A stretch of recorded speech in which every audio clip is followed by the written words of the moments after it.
Assalamualaikum warahmatullahi wabarakatuh.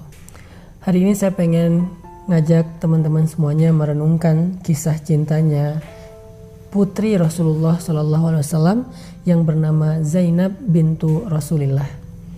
Kalau cerita dari Sayyidah Fatimah kita sering mendengar, Sayyidah Aisyah kita sering mendengar. Tapi bagaimana dengan kisah Sayyidah Zainab bintu Rasulillah? Zainab anaknya Rasulullah SAW. Ada sebuah kisah cinta Zainab yang sangat inspiratif dan mudah-mudahan menjadi penyemangat buat para jomblo fisabilillah dan yang udah menikah juga untuk bisa meniru ketulusan dari cinta Zainab dalam kehidupan beliau. Satu hari seorang laki-laki yang bernama Abul As datang ke rumah Rasulullah SAW untuk melamar Zainab. Dia mengatakan, "Wahai Muhammad, saya ingin melamar putri engkau yang bernama Zainab." Kemudian Nabi mengatakan, "Saya tidak akan menikahkan dia sebelum saya bertanya pendapatnya." Lalu Nabi bertanya pendapat Zainab, "Wahai Zainab, engkau kenal Abul As?" Zainab kemudian diam. Dia melamar engkau, "Wahai Zainab, apa pendapatmu? Jika engkau setuju, maka aku akan nikahkan engkau dengan Abul As." Waktu itu Nabi belum mendapatkan wahyu, artinya belum menjadi Nabi. Zainab setuju dengan lamaran Abul As, maka menikahlah Zainab dengan Abul As. Selang beberapa lama kemudian Rasulullah SAW mendapatkan wahyu dan dilantik oleh Allah sebagai Nabi. Dan sejak Nabi berdakwah tentang Islam kepada keluarganya, Zainab termasuk di antara yang pertama-tama masuk Islam dari kalangan keluarga Nabi. Ada Khadijah, ada Zainab, ada Ali bin Abi Thalib dan seterusnya. Setelah Zainab masuk Islam, Zainab pulang ke rumahnya mengatakan kepada suaminya, "Wahai Abul As, apa pendapatmu tentang ayah saya?"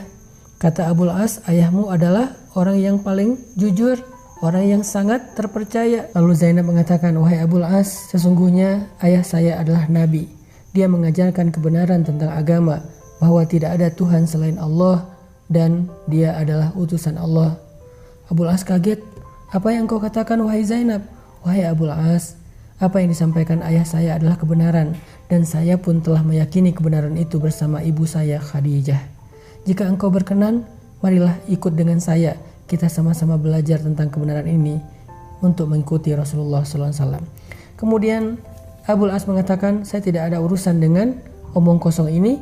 Sesungguhnya saya tidak suka kepada orang yang telah mencela nenek moyang kita, mencela sesembahan kita, dan membuat kekacauan di tengah-tengah kaum kita." Akhirnya Abul As membiarkan Zainab dengan agamanya, sedangkan Abul As sendiri tidak mau memeluk Islam. Zainab terus berusaha untuk memahamkan suaminya tentang kebenaran Islam, walaupun Allah mentakdirkan belum memberinya hidayah. Sampai akhirnya turunlah perintah kepada Nabi untuk berhijrah. Ketika kaum muslimin satu persatu berangkat berhijrah ke kota Madinah, dan yang terakhir Rasulullah SAW juga dapat perintah untuk berhijrah bersama Abu Bakar, Zainab bertanya kepada Rasulullah, "Ya Rasulullah, apakah saya perlu berhijrah ke kota Madinah sedangkan suami saya masih dalam keadaan belum beriman?" Nabi mengatakan, "Wahai Zainab, tunggulah, tetaplah kamu bersama dengan suamimu di kota Mekah." Akhirnya Zainab dengan berat hati harus menetap di kota Mekah bersama dengan suaminya, dan dia terpisah dengan ayahnya tercinta Rasulullah SAW. Selang setahun kemudian terjadilah perang Badar. Dalam peperangan itu Abul As keluar bersama dengan pasukan kaum musyrikin untuk memerangi Nabi SAW. Makanya perang Badar itu termasuk perang yang paling berat bagi kaum muslimin. Di antara mereka memiliki saudara yang berdiri di barisan musuh, berdiri di barisan kaum musyrikin. Ada ayah yang harus berperang dengan anaknya, ada paman yang harus berperang dengan ponakannya, ada mertua seperti Rasulullah SAW yang diperangi oleh menantunya sendiri. Sehingga perang Badar menjadi ujian yang paling berat bagi kaum muslimin. Setelah terjadi perang, dan kita tahu perang Badar Allah memberikan kemenangan yang besar bagi kaum muslimin, ternyata Abul As termasuk di antara orang-orang yang ditawan di antara tawanan-tawanan di kota Madinah. Kemudian sampailah berita ke kota Mekah tentang penawanan Abul As kepada Zainab bintu Rasulillah. Zainab menjadi sangat bersedih di kota Mekah. Di satu sisi dia merasa bahwa yang ikut berperang ini adalah suaminya, tetapi di sisi yang lain yang diperangi adalah ayahnya. Zainab bingung bagaimana cara menebus Abul As, sedangkan Zainab tidak punya harta, mereka termasuk orang miskin. Sampai kemudian Zainab mencari sesuatu untuk bisa menebus suaminya kepada Rasulullah. maka dia mengirimkan sesuatu yang sangat berharga kepada Rasulullah di kota Madinah. Ketika Nabi memeriksa di antara tebusan-tebusan yang diberikan orang Quraisy untuk menebus tawanan mereka, Nabi menemukan satu benda yang sangat istimewa di antara tebusan itu. Tahukah kita apa? Kalungnya Khadijah. Ketika Nabi melihat ada kalung Khadijah di antara banyak harta-harta tebusan, Nabi mengambil kalung itu. Wajah Nabi kemudian berseri-seri. Nabi kaget, ini milik siapa? Ini milik siapa? Nabi mengatakan, wahai kaum muslimin, siapakah yang memberikan kalung ini kepada kalian? Orang-orang mengatakan, ya Rasulullah, itu adalah tebusan untuk Abul As dari istrinya. Nabi kemudian menitikkan air mata. Nabi tahu ini adalah kalung Khadijah, tetapi sekarang diberikan oleh Zainab untuk menebus suaminya. Dan harta itu ketika dijadikan sebagai tebusan bukan lagi menjadi milik pribadi Nabi, tetapi milik kaum muslimin. Dan Nabi merasa sangat sedih. Kalung dari seorang perempuan yang Nabi tidak pernah bisa melupakannya harus dijadikan sebagai harta milik umum dan tidak lagi menjadi milik pribadi Nabi. Bukan karena dia berharga dan mahal, tetapi dia penuh kenangan. Nabi menangis. Kemudian Nabi berkata kepada para sahabat, wahai sahabat-sahabatku, kalung ini adalah milik istriku Khadijah. Apakah kalian rela seandainya kalung ini dikembalikan kepada Zainab? Atau jika kalian merasa enggan, maka aku akan biarkan kalung ini menjadi harta tebusan. Semua mereka sadar dan mengatakan, ya Rasulullah, kami tidak akan mengambil sesuatu yang berharga di hatimu. Biarkan itu kembali kepada Zainab bersama dengan suaminya Abul As. Akhirnya Nabi tersenyum dan bahagia kalau itu dikembalikan kepada Zainab. Lalu Nabi mengatakan kepada Zainab dalam pesannya melalui Abul As, wahai putriku Zainab, jangan pernah engkau menggadaikan kalung ini untuk siapapun karena ini adalah milik Khadijah. Ini adalah cinta Nabi kepada Khadijah. Kemudian tidak lama setelah itu turunlah perintah dari Allah Subhanahu wa taala untuk menyuruh Zainab bercerai dengan Abul As. Karena tidak boleh perempuan beriman menikah atau tetap menjadi istri bagi seorang laki-laki yang kafir kepada Allah Subhanahu wa taala. Akhirnya Zainab pun untuk terakhir kalinya membujuk Abul As, wahai Abul As, suamiku tercinta, maukah engkau ikut bersamaku ke kota Madinah dan beriman kepada Rasulullah sehingga kita tidak perlu bercerai, kita tetap menjadi keluarga yang utuh? Abul As mengatakan, la, tidak, saya tidak akan mau beriman kepada Muhammad. Akhirnya dengan terpaksa dan sedih hati Zainab berhijrah ke kota Madinah dalam keadaan menjadi jandanya Abul As.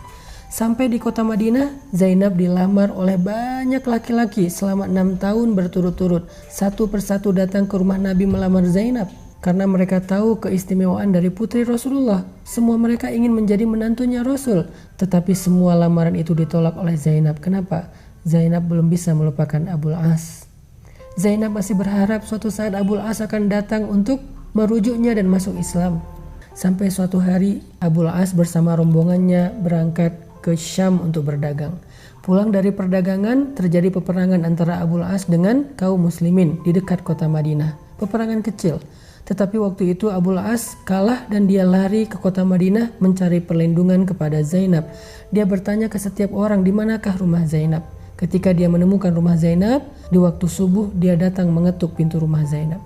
Ketika Zainab membuka pintu rumahnya, dia melihat Abul As, mantan suaminya, ada di depan pintu rumahnya. Sehingga Zainab penasaran dan bertanya, wahai Abul As, apakah engkau ingin masuk Islam dan ingin merujuk aku? Kata Abul As, tidak wahai Zainab, aku meminta perlindungan kepadamu seandainya engkau masih menganggapku sepupu dan ayah dari anak-anakmu. Kemudian Zainab berangkat ke masjid untuk sholat subuh. Lalu selesai sholat subuh, Zainab berdiri dan mengatakan, wahai Rasulullah, wahai kaum muslimin, aku meminta perlindungan untuk Abul As. Nabi kemudian datang ke rumah Zainab, bertemu dengan Abul As, mengatakan, wahai Abul As, aku akan kembalikan kepadamu hartamu dan engkau adalah orang yang bebas. Ketika Abul As dibebaskan oleh Nabi SAW, barulah Abul As merasa tenang. Kemudian dia kembali ke Mekah.